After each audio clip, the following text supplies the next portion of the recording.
I work part-time at a small bakery that makes wedding cakes.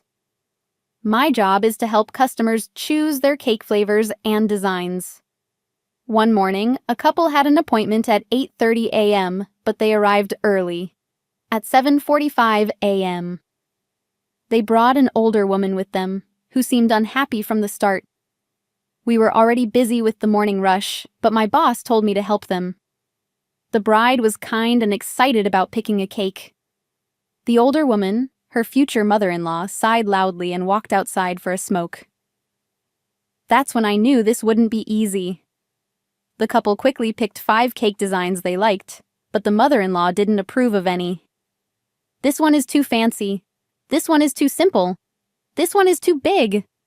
That one is too small, she complained. She rejected every choice. It felt like a fairy tale where nothing was good enough. I asked how many guests they were expecting. The bride said a small number, but the mother-in-law doubled it. I already invited extra guests, she insisted. The bride looked frustrated. She repeated that it was a small wedding, but her future mother-in-law wouldn't listen. The mother-in-law kept arguing. I politely reminded her that the bride had the final say. She scoffed. Then why did I even come? She snapped. The bride didn't back down. I don't know why you insisted on coming, she replied. The mother-in-law glared. My son is getting married. I have a right to be here. The bride stayed calm. He's marrying me, she said. I don't need your opinion unless I ask for it. The mother-in-law sighed angrily, muttered something under her breath, and stormed outside again for another cigarette. The tension in the room was heavy. The groom had been silent, looking at the floor. The bride turned to him, her patience wearing thin. I told you this would happen, she said firmly. He sighed. What do you want me to do? She didn't hesitate. Control your mother, or I will. He sighed again and slowly followed his mother outside, like a soldier heading to battle. The bride turned back to me, apologized for the scene, and asked about scheduling a cake tasting. I mentioned we could set a password so no one else could change the order. She loved the idea and had one request. She asked me not to share the password with her fiancé. I wrote it down and scheduled her tasting. Later that night, while cleaning up, the phone rang. My coworker answered, then waved me over.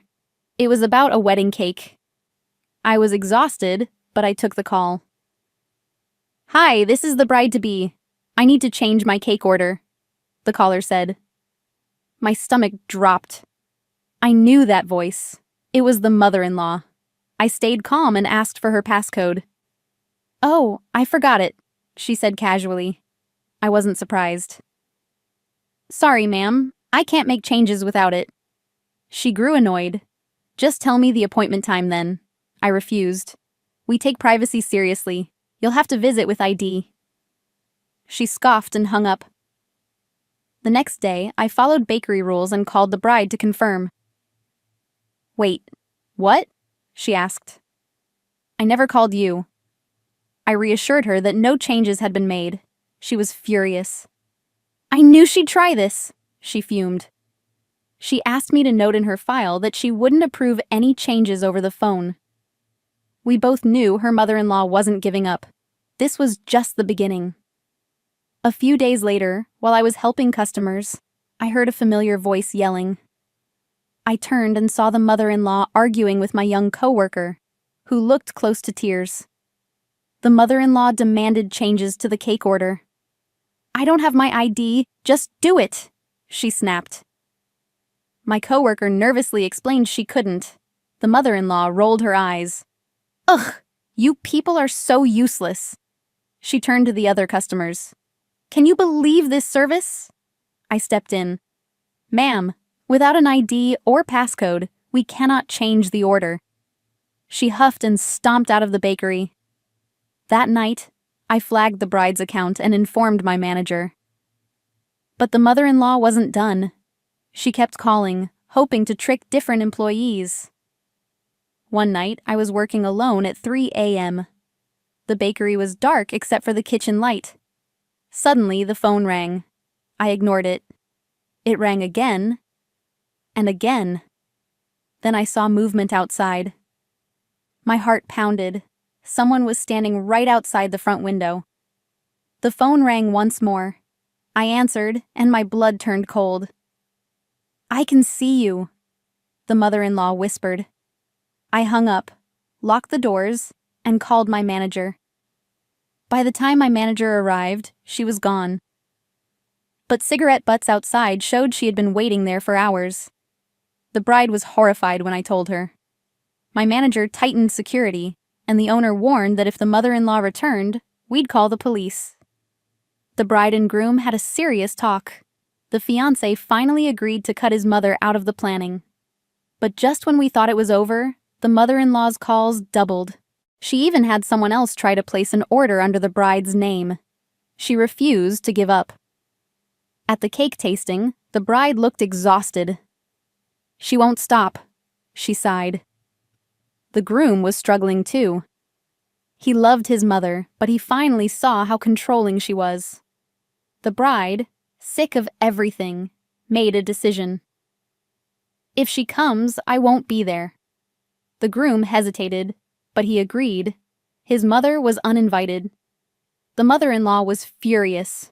She called non-stop, even hired someone to pretend to be the bride. But we weren't fooled. This wedding was happening, and the cake was safe. Or so we thought. A few days before the wedding, the mother-in-law made one last attempt. She called, demanding changes. I answered. "You again?" She scoffed. "You people are awful." I had enough. "Ma'am, we don't want your business." Silence. Then a furious shriek. "What did you just say?" I stood firm. "You harassed my staff and tried to steal this wedding. You are banned from this bakery." She hung up. My manager laughed. "Finally," she said. But the damage was done. The bride, emotionally exhausted, made a shocking decision. She called off the wedding. The next morning, she walked into the bakery with new plans. "We're changing the cake," she said with a grin. "Bigger, bolder, more guests, no compromises." She was throwing a freedom party. "What's the theme?" I asked. She smirked. "Alice in Wonderland, but this time, no rules." I smiled. This was her moment. No stress, no drama, just a celebration she controlled. She even joked about sending her ex a slice that said, "Good riddance in frosting." This wasn't just about cake. This was about taking her life back. The night of the party, we delivered the cake. It was colorful, fun, and completely her. Her real friends and family arrived.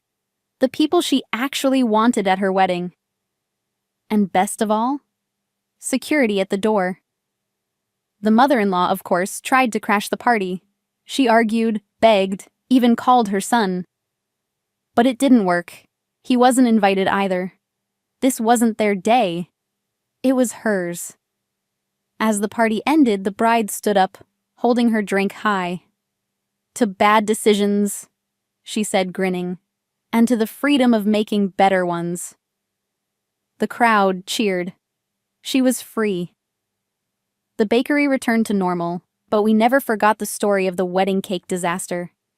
The mother-in-law never called again. The bride moved on, stronger than ever. The fiancé back home with mommy.